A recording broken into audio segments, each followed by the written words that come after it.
present for. What are you doing? Because what are you present for? Now you're going to you. So to your detail. Compress it. I'm going to press it. I am not here to know the Coco Manano. I think I'm going to tell you I'm a Coco. You're not to know.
Masasa oye nayebisi yo longola kokanga boyeka bote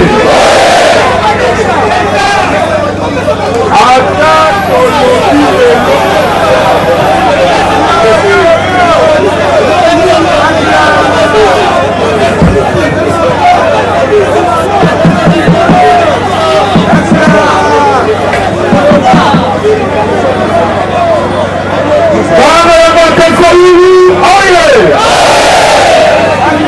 tokoleba mingi te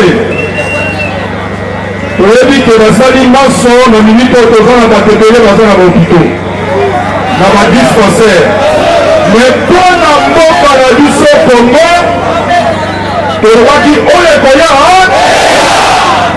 nakoloba mingi te.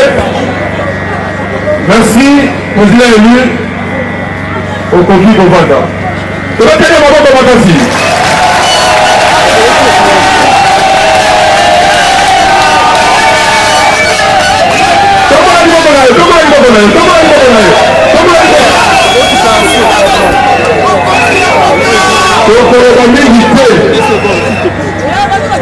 Sans plus tarder,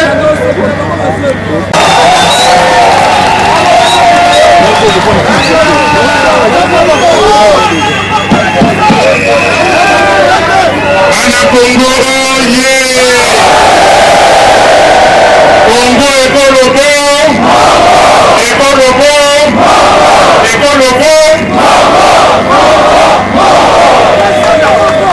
pembeni bakusana namona bino bobanga te bambuna balobaki ke bakoya na bamashete baye na bamashete tomoni bango mabele oyo ezali mabele ya bakoko na biso eza boye te eske tokobanga te tokosala nini bazali kobanga tokomi na ngonga oyo bato oyo bayibaki pouvoir ya peuple balingi lisusu batingama bayiba lisusu na mapongomi oyo ezali koya eske tokondima yango ngai lokola komanda na bino oyo boponaki na 2018 obengi ngai président élu naye kokongola miso na bino naye kokongola miso ya bakongole nyonso eza boye te bandeko toyokana tokendeki na 2018 monsieur Nanga azwi nyenye toyokana monsieur Nanga azwi 10 millions ya baélecteur fictif atie yango kuna na fichier électoral na moyibi na ye tokende élection mais élection wana eloko nini elekaki mpona nini tondimaki tokende na machine a vote ezalaki boye machine wana bobenaki machine a vole mais toyokani tolobi ke bon comptage ekozala comptage manuel biro moko soki bosilisi baélection bokonte bokomi yango wana epesaki biso nzela mpona koyeba ete Fayulu azwi 62,11%. Oye te nyenye mais bango bazalaki na mayele na bango na mayele wana basalaki nini bazwi 10 millions ya bafictif wana fictif elingi koloba ke bato oyo bazalaka te bato oyo bakufa na baminere na bato oyo bango moko bafabrike bazwi bakombo bakomi mosusu na karte azwi nzete afotografie nzete atie na kombo wana me bato wana bilembo ya maboko ezali te donc bazalaki te alors bato wana sikoyo na bamashine bazalaki nango na ndako na bakarte wana bavote batindi baresultat na seni me bana oyo ya seni bazalaki kuna ya mayele bakangi baresultat wana baresultat nyonso oyo ezali koya na biro ya moyibi eza koleka te. Tuvotaki le dimanche 30 décembre, le lundi matin, le 31 à 9h, nasi Angoula na yoki. Nyenye, nasi Angoula, tuvote. Mais le 31 à 9h, bato ya seli batala boye, etondi kaka fayulu na fayulu. Balobi biloko nini? Batala boye, bamoni que baresultat nyonso eza kokota te, baresultat ekimoyibi eza kokota te. Babengi bato basala makambo wana, bato balobi keno biso moyen tosala ezali te. Suka na yango nini? Suka na yango monsieur Nanga na monsieur Basengezi oyo bazali kuna balobi keno bafabrike bachiffre yango nomonaki bafabrikaki baresultat wana. Toyokani mais tobikaki po ezalaki na comptage manuel, tobikaki po basango bakaleki partout batali na société civile na baprotestant baye babimisi résultat. Ebongo sikoyo bano ya seni ntango bakuti kuna bazotebateba balingi bapelisa makambo bazwi résultat wana babimisi yango wana bomonaki 62,11% oyo ebimaki ekokani na ya bakatholike, ekokani na ya biso moko tosalaki batemo na biso.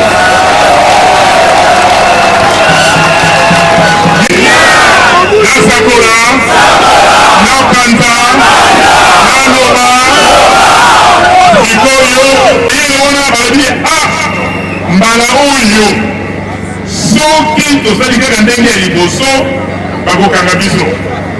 Bazwi, ouvre mon truc là, donne-moi les...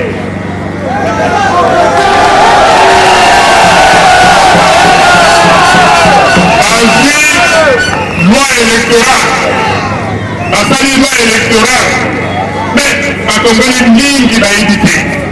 Na yawa mpona kofongola mayele na bino. Et à travers bino, bakongolaise na bakongolais nyonso.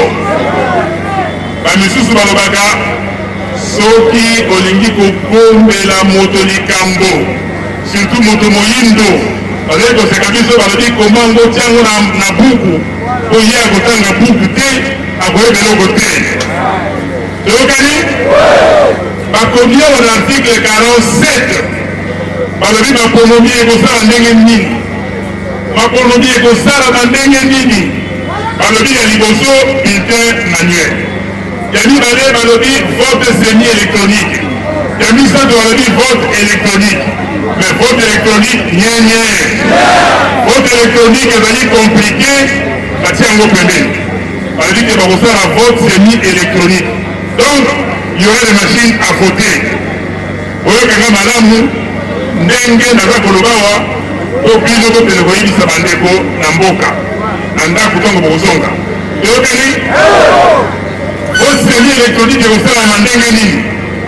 Bapesi yo bulletin oke ovote, sikoyo bango machine wana ezwi bavote ezali kocontabilize yango moko ezosala comptage na suka ya ntango moto asuka kosala etindi baresultat kuna na serveur central awa na Kinshasa na biro ya seni. Elikoloba nini? Bino sikoyo ntango bokosilisa bozwi babulletin oyo batiaki na iyo bobandi bokonte bosali ba-PV bokangi yango otindi yango na centre babengi centre de compilation de résultats. Mais bango na Kisasa kuna na seni basoi bazwaki baresultat euti bamboka nyonso bavillage bavile nyonso nyenye. Mais soki ezalaki kaka baresultat ya babiro oyo officiel c'est normal. Mais sikoyo bamachine oyo bapesaki na bato na bandako na bango, bakarte oyo bango basalaki bango moko, baélecteur oyo tobengi fictif oyo bazalaka te mais bango bakreye bango. Sikoyo bato wana moto na moto avandi na ndako na ye aza kotinda baresultat aza kotinda baresultat eza kokweya na kati ya serveur ya CENI. Est-ce que vous comprenez? Bino awa omoni ke o songolo moto aganye bakaba moto aganye mais courant mpona bango eza kingani oyo baponaki donc nyonso Tshisekedi donc ezali au moins 10 millions donc 10 millions wana bapesi na mutu moko ekei mais ata kutu eza nzoba yango obondima yango tina tolobaki na monsieur Kadima biso bana ya lamuka tondimi makambo wana te tolingi ke fichier électoral eza nini ezali bakombo ya bato oyo eza na kati ya machine na kombo na bango osangisi bilembo na bango ya misu na kombo wana osangisi bisabi na bango oyo batie wana babengi na français empreinte digitale yango tobengi fichier électoral toyokani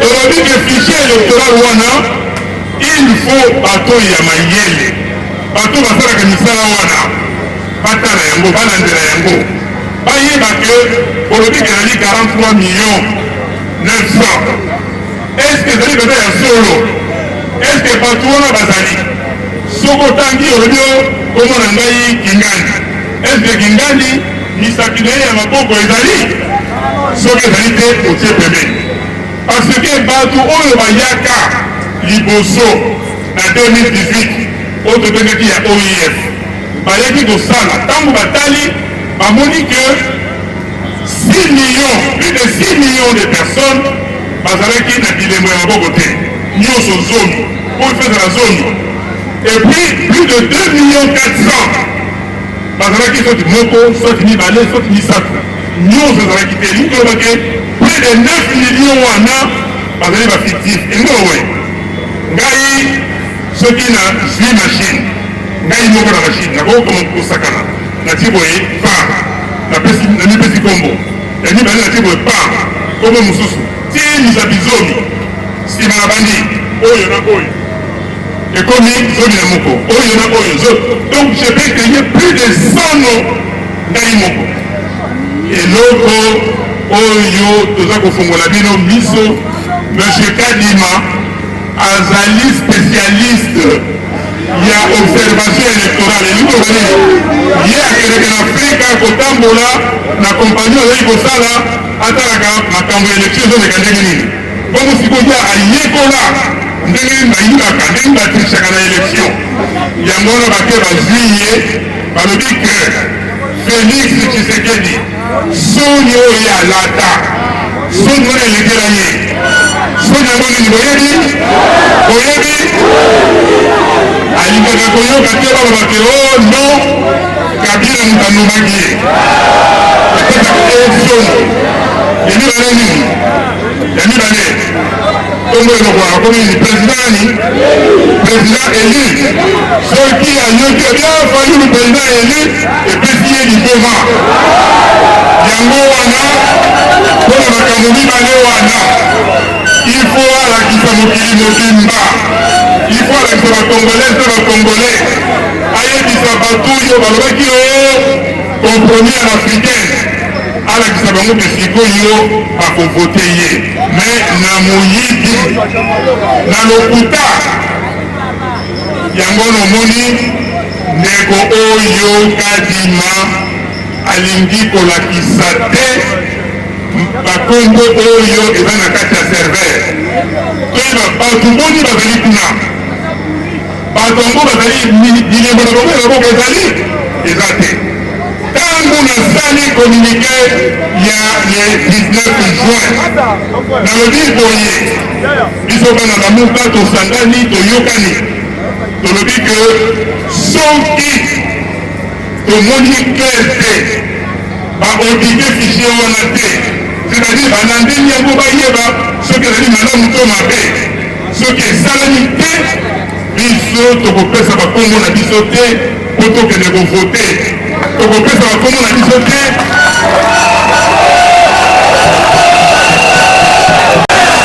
nye tolobi ke tokopesa bakombo na biso te po tokende koakompagne ndeko Chilombo oyo bazali élection eza makasi songo azali élection ezali makasi congolais nyonso akoti na kati ntango tokokoba kuna bango batindi baresultat ndeko abibi alobi nayebisaka bino nini et na 2018 naganyaka eske tokoakompagne ye eske tokokende kotika ye yango wana le 19 ntango topesi communiqué wana balobi soki lamuka ezali te ezali compliqué moyen ya kolobaka élection ezali inclusive élection oyo ezali légitime ezali te tosala makasi ndeko kadima alobi ke nakobengisa bato oyo babengi na opposition barésistant lokola biso oyo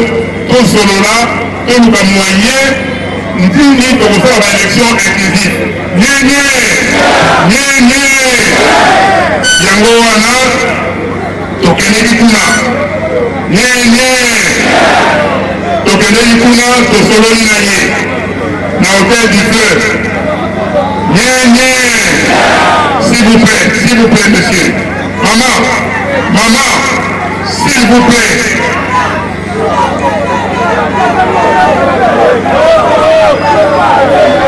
nyenye tokendeki kuna na hôtel du Fleuve nayoki bilokelaki tokoya tokokoma wana mama merci tokende hôtel du Fleuve biso mine oyo bacandidat président de la république na mboko secrétaire général na ye arepresentaki ye tosololi na ndeko kadima me toyi komona ke ndeko wana meme baloi oyo eza kokamba makambo ya élection ayebi yango malamu te na sakola na panza na zopa eske na 2018 nyenye na 2018 ntango bokendeki kosalisa bakarte ya électeur bazwaki bino misabizoni te ndeko odingi kadima alobi ke ye nde moto ya liboso atie likambo ya bilembo zomi ya maboko est-ce que c'est normal nalobi na ye excusez-moi répétez encore en français il dit c'est lui le premier président de la CENI à avoir mis en place les 10 doigts pour les empreintes digitales. nalobi na ye ale moto moko na kabine na ye azalaki wana nabi na ye monsieur yo ozalaki wana 2018 makambo ya ozoloba ya solo abi wi nabi bon alors ndenge nini na audit ya OIF bakobaki ke ya 16,6% des gens, des électeurs dans ce fichier-là qui n'ont pas les 10 empreintes. Je vais aller. A-t-il menacé?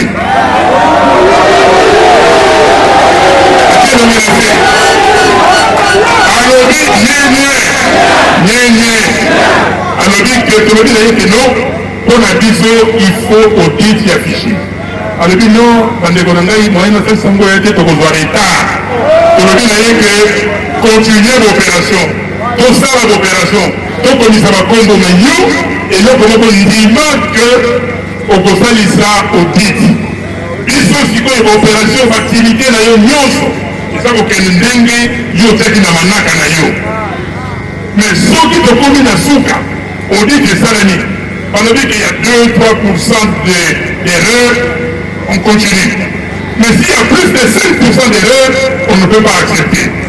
Alors bon, ngai moyen nasala ndenge wana te ba auditeur no ya ngai balobaki ke na publier la liste. Tolobi na ye boye ndeko, il y a un problème. Publication des listes est une obligation légale. La loi le dit. Oh non, ce sont les auditeurs. J'ai dit non. Donc, il y a un problème. Kende Kotanga, article 39, il y a loi portant.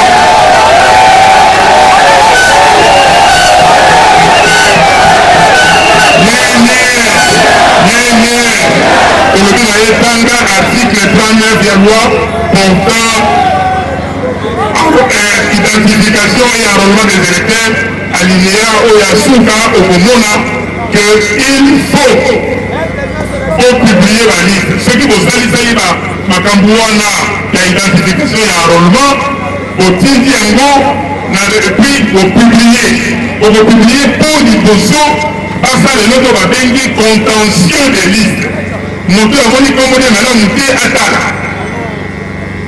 tolobi na ye bon mokolo lobi ndenge wana c'est pas grave publier même soki na loi électorale okomona bakoma un mois avant l'élection il faut publier ya lobi te baauditeur na ye tolobi na ye koye wana bazali soki obengi baauditeur na yo eza ya yo mais c'est pas l'audit externe parce que basono baza bacamarade na yo madame Janet Love sud-africaine oyebanaka kuna na Afrique du Sud osalaka kuna mutu wana malawiti wana azali consultant permanent ya EISA compagnie oyo ezali kosala kuna mosusu azali kabanda azali mutu oyo azali kosala na CENI directeur ya logistique mosusu wana azali directeur asalaka so na hôpital ya Kitambo soki nini mais bato wana baza bato na yo ndenge bakomi ntana pendant 5 jours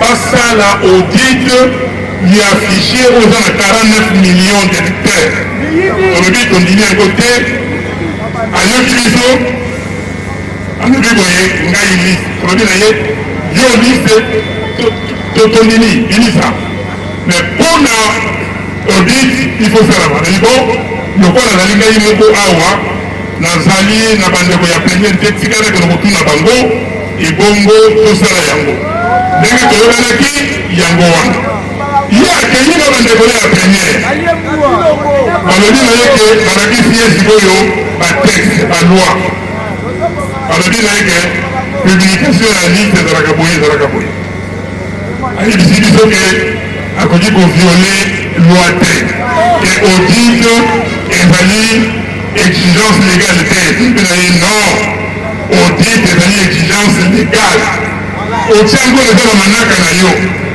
bambula elekaki tosalaki yango me ndenge lisiko tosala te likambo mesala kosala ekota meme soki loi epesa yango te me sikoyo mpona kozala confiance na yo il faut tomona aboyi bandeko oyo nalati montre awa soki tozali bato oyo alati bato mitano tovandi nango nabi montre oyo ezosala ngai mpasi nalongo nango nati awa ok nakongo loba nabandi koloba papapapa toza mitano awa nazongi montre eza te nakoloba nini nakoloba te bango na moko na bango tokosala nini tolobi ke bandeko boza mitano awa tokosali tozala baposhe na bino nakoyete ye andimi ye boyi oyo kuna ndimi elingo banini donc congolais nyonso bandeko nyonso meme mindele ya afrika ya amerika balobi ke fo bamona likambo wana ya transparence na élection me kadima azali kokoya elingo banini elikoloba ke atondisi bato oyo ya lokuta alors sikoyo ngai nakotuna bino peuple bino sikoyo botiki ngai nakende na baélection ya ndenge wana botiki ngai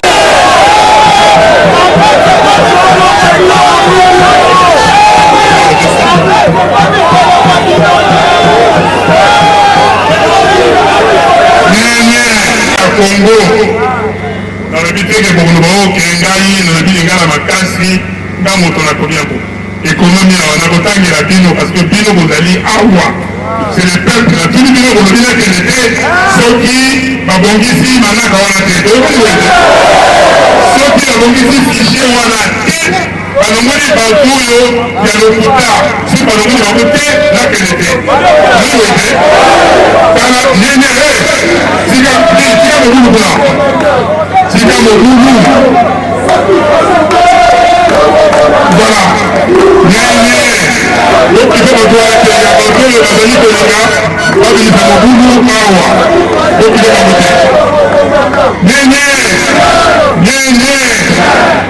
Mobeko likondi elingi koloba boye. Elingi koloba ke souveraineté. C'est-à-dire bokonzi ya mboka. Nyenye. Bokonzi ya mboka eza ya nani? Ya nani? Tani bakomiawa. Bokonzi bwa ekolo. Bozali na maboko na bana Kongo. Bokonzi bonso. Bouti na bato ba ekolo baye bazali kosalela yango na nzela ya makonomi. Oyoki? Article 5. La souveraineté nationale appartient au peuple congolais. Mais peuple elobi boye. Peuple akosala ngo na nzela nini? Akosala ngo na nini? Omesiko soki moto wana ye akomisi élection lokola nomination. Tokola na ye? Ye akomisi yango nomination. Atie Kadima, atie bandeko na ye, secrétaire exécutif moto ya UDPS.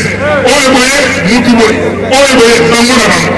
Sikoyo bazwi bato wana nyonso bakomisi bakono basalisi baregroupement. Balobi oyo ya kokota na regroupement po tokomisa yo oyo badepute. Toyokani bandeko nyonso ya bamoto ya bazali awa mingi babengisaki bango. Nakoloba na ndeko ya bamoto oyo bazali awa parceke bandimaki bango te. Bakotelema kobetela bango maboko mpo na dignité na bango.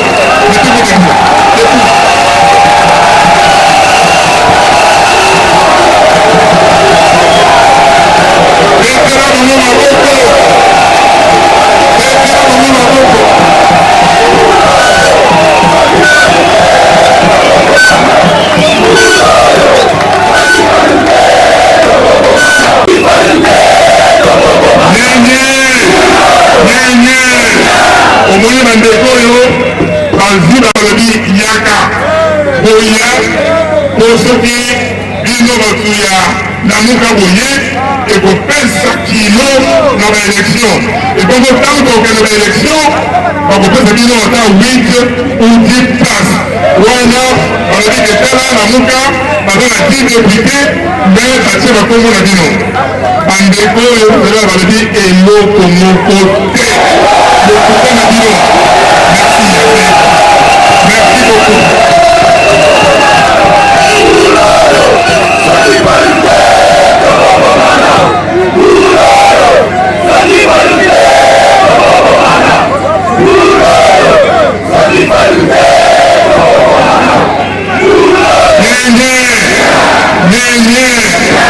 Bomoni tina nini tolobi ke tokokende kotika biloko wana te parce que ekobimisa biso makambo ekobimisa biso nini ekobimisa biso mbilinga na mboka banda baélection ya 2006 tosali baélection o bemba kuna ya ganye balobi te oui tosali 2011 ndenge moko 2018 ndenge moko mais eloko nini oyo baélection na emeni 2006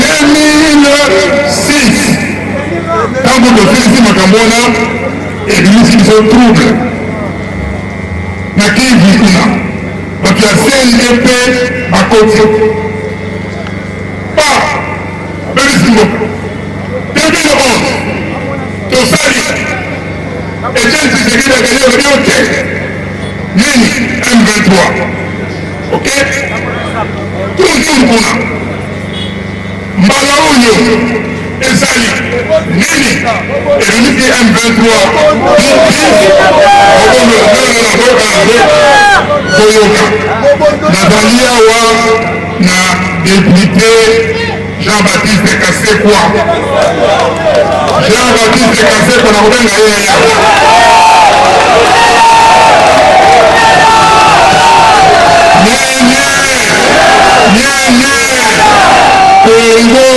kaka Kinshasa te. Congo ezali 2 345 000 km², 26 provinces. Nalingi honorable Jean-Baptiste Kasekwa ayebisa bino batrouble oyo ebima na baélection. Boyoka madame.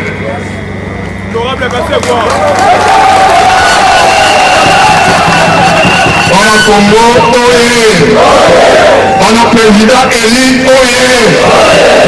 Nakoyebisa bino na mokuse trouble oyo ebimaka mikolo nyonso bayibaka bokonzi na mboka na biso.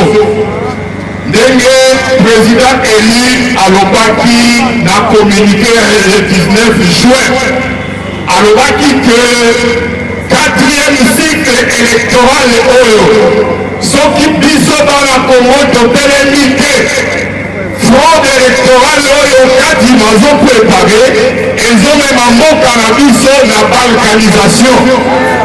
Yango wana nga lokola député national Eli Alamuka na ville de Goma na Nord Kivu natosi libeko na boyi kotia candidature na ngai te.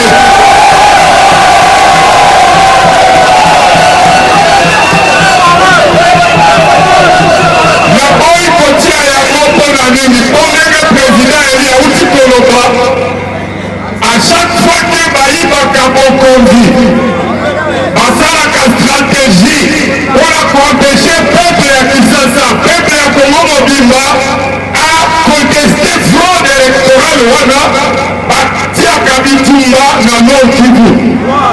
Na 2006 nsima ya koyiba victoire ya Jean-Pierre Bemba basali likita na Rwanda, baye na bitumba rebellion oyo ya CNDP, babandi koboma bato na Masisi na Rutshuru na Goma. Bitumba wana ezimbula mobimba ya 2007-2008 ezuki nao babengaka accord ya 23 mars 2009. Na 2011 nsima ya koyiba bokonzi ya Etienne Tshisekedi, bayokani lisusu na Rwanda, babandi bitumba ya M23 oyo ebanda na 2012 na 2013 na 2014 ekontinue babandi masakre na Beni tina 2018. Na maponami ya 2018 nsima ya koyiba bokonzi ya président Eli Martin Fayulu, basali stratégie nde moko wana. Basali nini? Na 2018 bato oyo bakufaki na masakre ya Beni na Ituri ezalaki 914. Mais lelo 11 mois ya état de siège ya bokonzi oyo ya kimoyibi ya Monsieur Tshilombo, bato oyo bakufi totangi ekomi 4516. Elingi koba Tshilombo multiplie yango par 5. Ya mibale, à part multiplication ya bato oyo bazokufa, zone ya massacre ezwi territoire nyonso ya Beni, territoire ya Irumu, territoire ya Mambasa, territoire ya Djubu, territoire ya Rutshuru. Ya misato, pour la première fois ya histoire ya mboka na biso bati état de siège ezali maintenant 26 mois. Par mois ya état de siège bato bakufaka eza 411 personnes par mois. Ya mine, pour la première fois Rutshuru, Masisi na Kwamutu basali enrôlement te. Elingi koloba fichier électoral ya Kadima, c'est un fichier non exhaustif, c'est un fichier discriminatoire. Masisi abandonné, Rutshuru abandonné, Kwamutu abandonné. Alors yango batieli biso lokola bombe, lokola piège, bazo préparé nsima ya koyiba bokonzi na élection ya kimoyibi ya 2023 na 2024. Bazo planifie à partir ya colère ya bana ya Masisi, ya bana ya Rutshuru, ya bapolitisien bakandida nyonso ya baterritoire wana baza na makoki te ya kodepose bakandidature na bango. Bazo prépare Rwanda bakoexploite yango Rwanda ekota babalkanize mboka nsima bino bozala na makoki te ya kozala contestation ya fraude oyo bazoplanifie. Eske likambo wana bokondima yango? Eske likambo wana bokondima yango? Yango tozosoutenir mobilisation commandant du peuple azosala parce que plan ya monsieur Chilombo eza que avec cycle électoral ya fraude mboka na biso ezala balkanisé ndenge bauti koloba non seulement Nord Kivu na Ituri mais ya mbala oyo bayenga yango ntina Mai Ndombe ntina Maluku yazongo bazoplanifie na nsima ya koyiba okonzi na décembre 2023 bakokotisa biso na guerre civile na Katanga na Mai Ndombe na Kisasa mboka ebeba yango wana tosenga ndenge président yeli azoloba totelema topermete bango te babalkanize mboka na biso.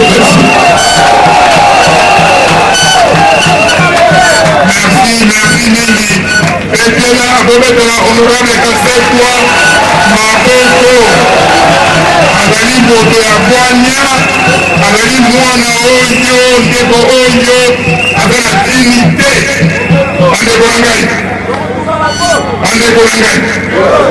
nayoki audio moko eleki awa kadima alobi ono bandeko wana batangi rapport ya audit te baauditeur na ye basalaki mais kadima azomona biso lokola babolole moko boye azomona biso lokola bazoba ye tala rapport alobi o 160 combien de page bandeko na ngai soki botangi rapport oyo bokolela bokoseka ye il y a rien ici bajournaliste oyo bozali awa poso ndakoya na kovanda na bino tokokenda rapport ya kadima botala azwi bakommunike azwi makambo oyo biso kowe coordination des opérations électorales de la muka tolobaki akomi azwi makambo basango akomi azwi banini donc azwi badokima akompile badokima mais makambo batuni ye makambo oyo batuni ye meko na ngai akanisa te ke bakongolais bazali bazoba akanisa te ke toyei kosala makambo oyo mpona koluka mbongo parce que bato mingi bakei bato bakei oyo baza koluka balobi o 21 000 $, bake kolona 21 000 $. omoni bakomisi bakombo ya membre ya famille na bango mosusu mwana mwasi mwana ya mwasi mwana ya mobali mwana nkasi bango nyonso baza na baliste kuna baza na baliste po bakoma badepute famille moko 4-5 personnes bakokomona 100 000 $ ya peuple bazwi yango tokondima yango eske tokondima yango yango wana tolobi campagne oyo tobandi tolobi article 64 natangela bino article 64 na ndenge lingana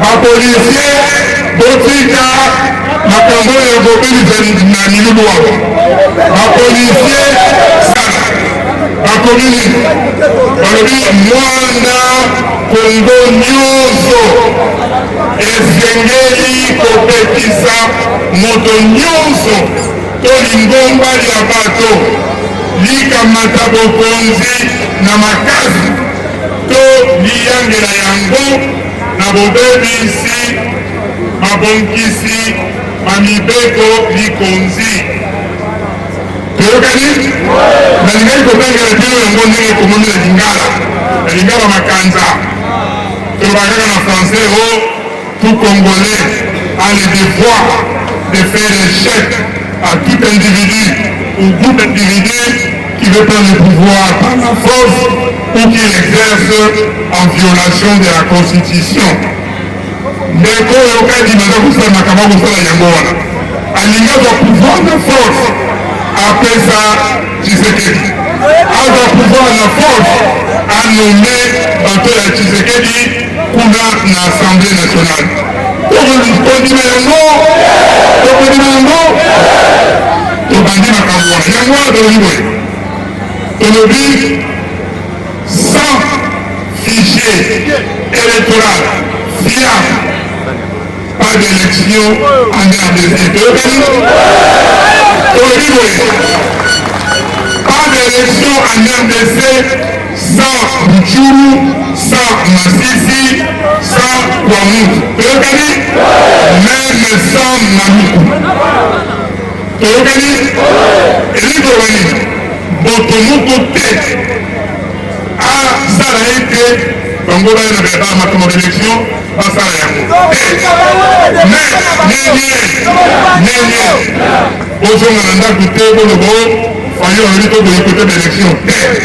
Nabi boyete biso tokoboyikote baélection te tozali kosenga élection oyo ekosalema na nzela ya malamu na yango ifo bana ya Congo bavanda bapoliticien oya société civile totala ndenge nini tokotala makambo ya fichier wana totali makambo ya fichier wana ale tokende élection biso baye ya lamuka tobongisi mikanda na biso tobongisi mbongo na biso mpona bakandidature na biso tozali kozela mokolo oyo fichier kozala malamu toke tomikomisi eza boye te eske bokotika batona basa élection moyini bokotika bango basa élection moyini kotika moto moko te ezali article 64 eza article 64 ezali te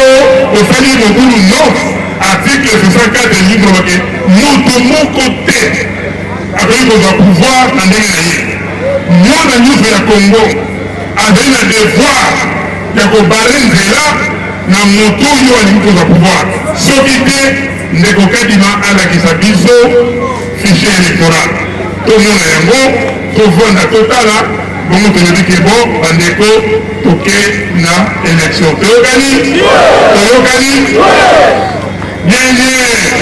nyenye Congo ekolobo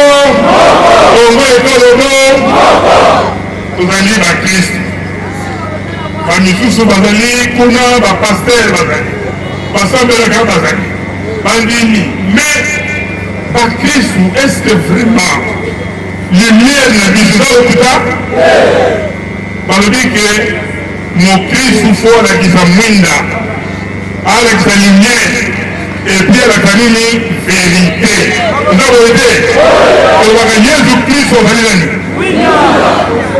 nani aza kolakisa biso verité ye azali mwinda na biso ndenge nini sikoyo bato baye awa balobi ete babebisa ezaleli ya bana mboka bandeko na ngai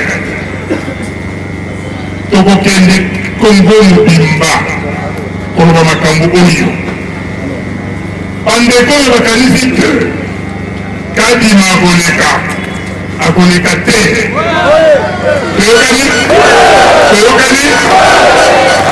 bato bakanisi ete bana ya Kongo baolola pongi tokolola pongi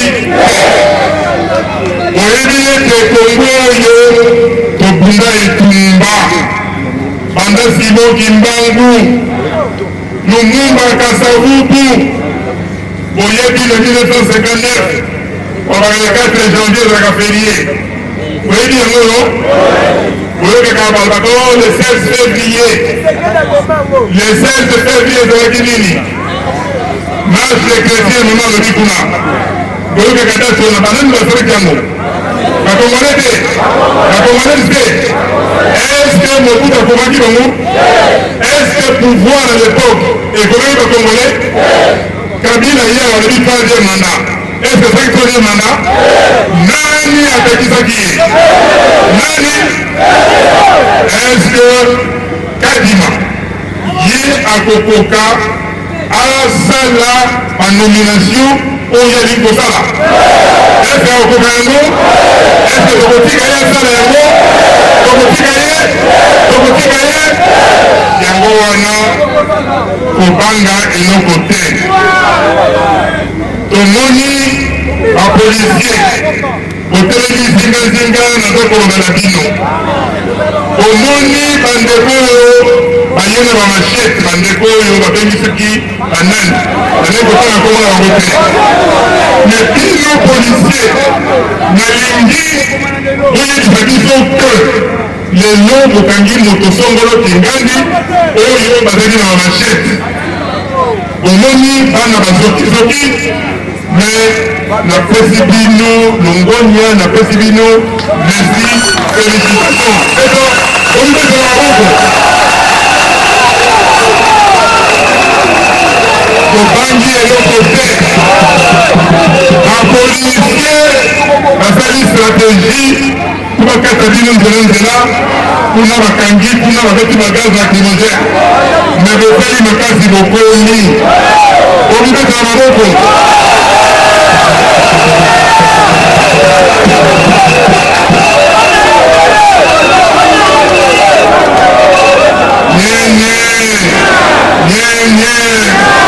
eske agobanga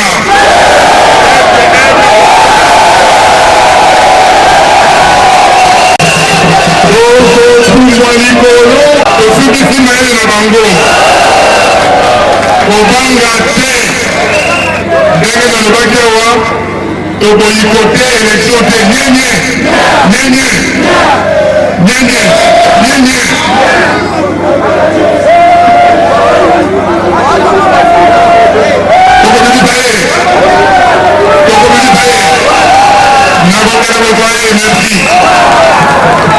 nalobaki boye boyikote te. Tolingi élection ya nini? Ya malamu. Tolingi nomination te. Yango tokosala makasi. Alors nakosenga na bana ya Kongo nyonso, bapolitisien, baautorité civile, bango nyonso balanda biso, balanda makambo toza koloba mpona ete mboka ezala kimia. Honorable Kaseko ayebisi bino awa baélection nyonso tobandi awa bana 2006 esukaka na mokulu ti balingi bakende kobalkanize mboka na biso. Toboya kokende na maponomi oyo basi baponi ba 21 depuis. Toboya maponomi oyo eza lisusu maponomi te ekomi nomination. Toyokani bandeko Nzambe azala na bino, apesa bino bokasi nyonso. Tokoloba boye lelo oyo nyenye lelo oyo ifale tosala marche. Ok? Tobanda kuna na quartier 3 Masina ti tokokwea awa bandeko balobi au nom ya la francophonie badélégation baza koya toyoki bango eza boye te toyoki bango tolobi bon mais les 12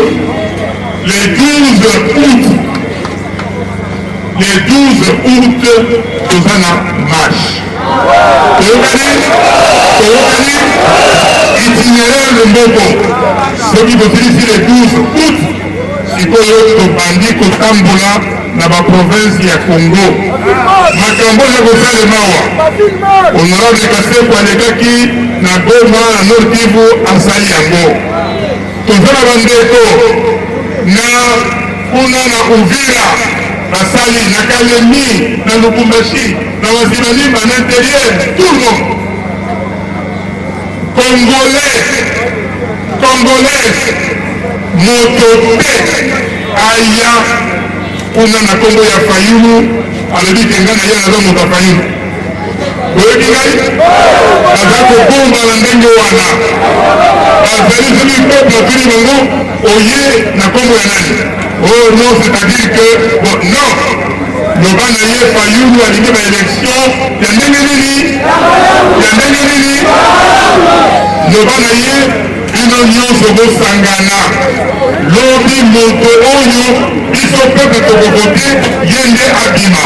Eza boye te, eza boye te, bokende malamu, Nzambe abatela bino. Merci.